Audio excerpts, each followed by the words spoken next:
Today we will see the unit number 4, that is graph theory from discrete mathematics. Let's see the syllabus of graph theory. So here we will see initially basic terminology in the graph, that is graphs and graph models, graph terminology, special types of graphs. Then we will see how a graph is represented in the form of computer. Then we will see graph isomorphism, connectivity, graph connectivity means what is connected graph, that we will see. Then Euler and Hamilton paths. Then single source shortest path algorithm, using this distance shortest path algorithm to find the shortest distance between the source and destination. Then planar graph, and at the end we will see graph coloring and one case study on wave graph and Google Map. This is the syllabus of unit number 4, that is graph theory. So let's start with the basic terminology in the graph. What is meant by graph? So graph is nothing but set of vertices and set of edges is called as a graph. So informally, a graph is a set of nodes joined by a set of lines or arrows. That is called as a graph. But we also can define graph is a set of vertices and set of edges. So here we can give the name to the edges, that is E1, E2, E3, E4, E5 and E6, and vertices are already given a name or label, that is 1, 2, 3, 4, 1, 2, 4, 5, 3, 6. Okay. So set of vertices will contain all the vertices from the given graph, that is 1, 2, 3, 4, 5 and 6. And edges, each set will contain edge 1, 2, 3, 4, 5 and 6. So that is called as a graph. So if you see in these two graphs, this is all edges having a certain direction, so it is called as a directed graph. While this graph not having any direction to the edges, it is called as a simple graph, or we can say undirected graph. Now this some basic definition or terms from the graph. Incident: any particular vertex, any particular edge is called as a incident on particular vertex. So an edge is said to be incident with the vertices it joins. So this is simple graph, or we can say undirected graph.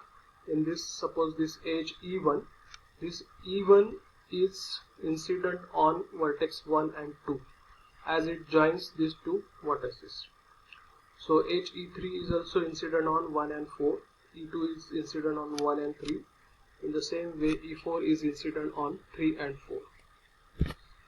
Now adjacent vertices, we see adjacent two vertices are said to be adjacent if they are joined by an edge. So in this case, if you see these vertices 1 and 2, these are joined by the edge E1, so we can call it as a adjacent vertices. Here this 1 and 4 also adjacent vertices because it is joined by the common edge, that is nothing but E3. Two edges are said to be adjacent if they are joined by common vertices. So now it is about adjacent edges. So two edges are said to be adjacent if it is joined by the common vertices. So in this case, E1, E3, E2 are adjacent edges as it is joined by the common vertices 1. E2 and E4, these are also adjacent edges because it is joined by 3.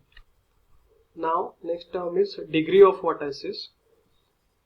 Degree of vertices means number of edges incident on a particular vertex. That is called as a degree of that particular vertex. So if you see this example, degree of vertex, in this case degree of vertex 1 is 3 because 3 edges are incident on this, that's why degree of 1 is 3. Degree of vertex 2 is 1 as only one edge is incident on it. Degree of 4 is 2. likewise. That is nothing but degree of vertices. In case of a directed graph, there is in degree and out degree. So in degree of that particular vertex is nothing but number of edges coming towards vertex, that is nothing but in degree, and out degree of that particular vertex is nothing but number of edges going out from that vertex. Going out in the sense arrow is opposite direction, or it is towards other vertices. Means if you see this is the directed graph. In this directed graph, number of edges coming to the vertex V3 are 2, because arrow is towards this vertex V3. So in degree of vertex is 2, but out degree, if you see, there is no any edge which is going out from this vertex V3, so out degree is 0. So if you consider vertex V1, number of edges coming toward vertex is nil, so its in degree is 0 and its out degree is 2, as 2 edges are going out from this. And if you consider vertex V2, so number of edges coming toward V2 is 1, so in degree is 1, and number of edges going out from the V2 is 1, that's why its out degree is 1. So that is nothing but in degree and out degree. Number of edges incident onto a vertex and number of edges incident out of a vertex. Now loop. If the initial vertex Vi and the terminal vertex Vj are same for an edge Eij, then Eij are called self loop or simply the loop.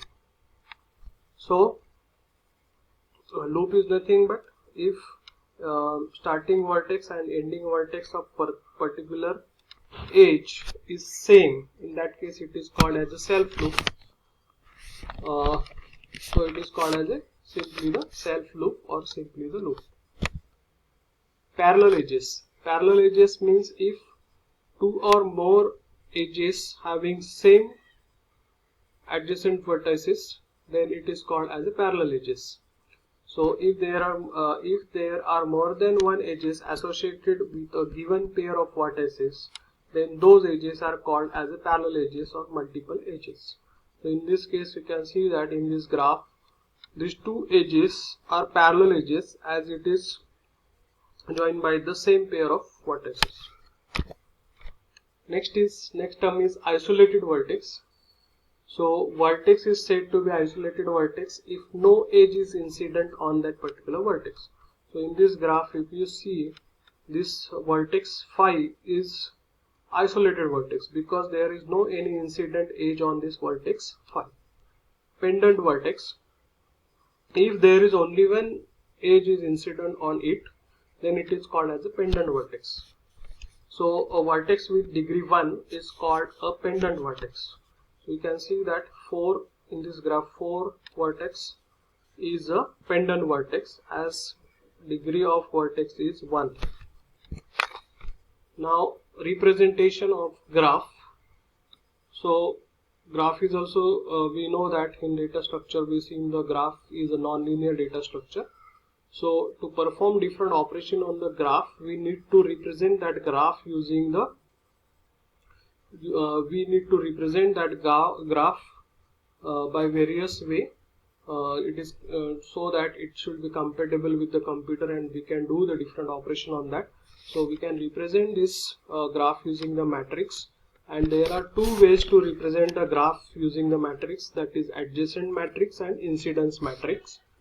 So let's see the first adjacent matrix. If consider this graph, and this graph I want to represent using the matrix.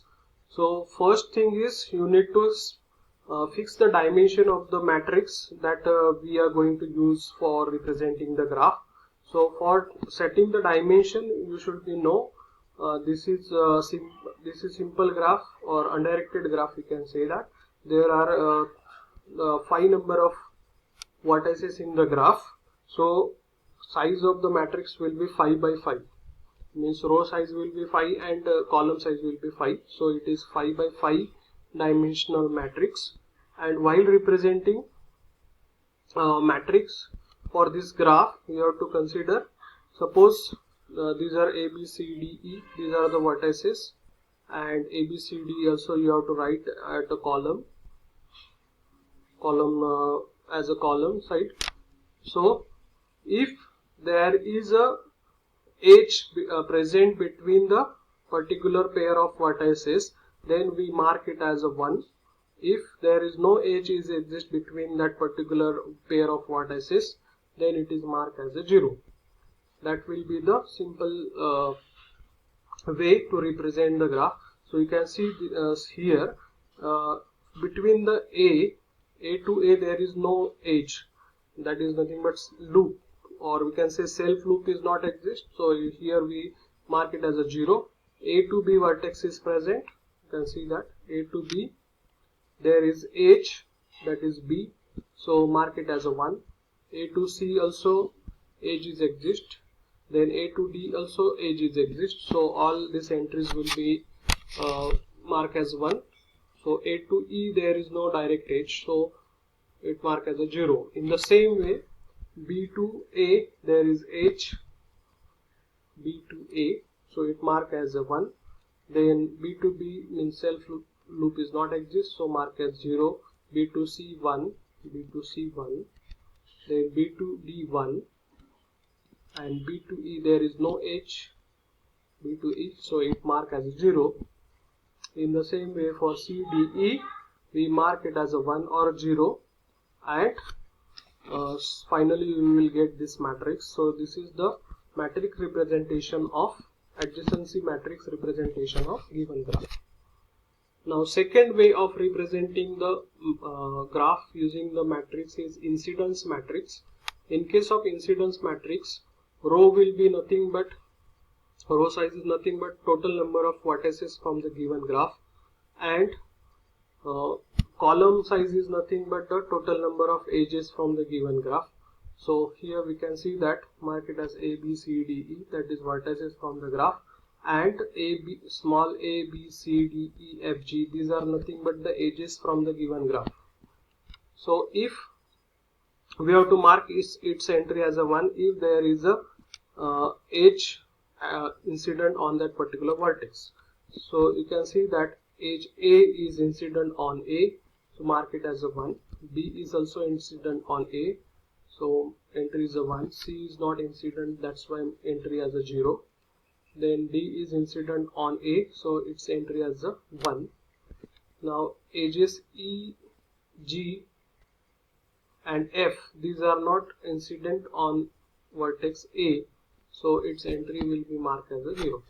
In the same way for B, we can see that on B vertex C, B and F, these are only the incident edges, so its entry will be marked as a 1 and other entries will be 0.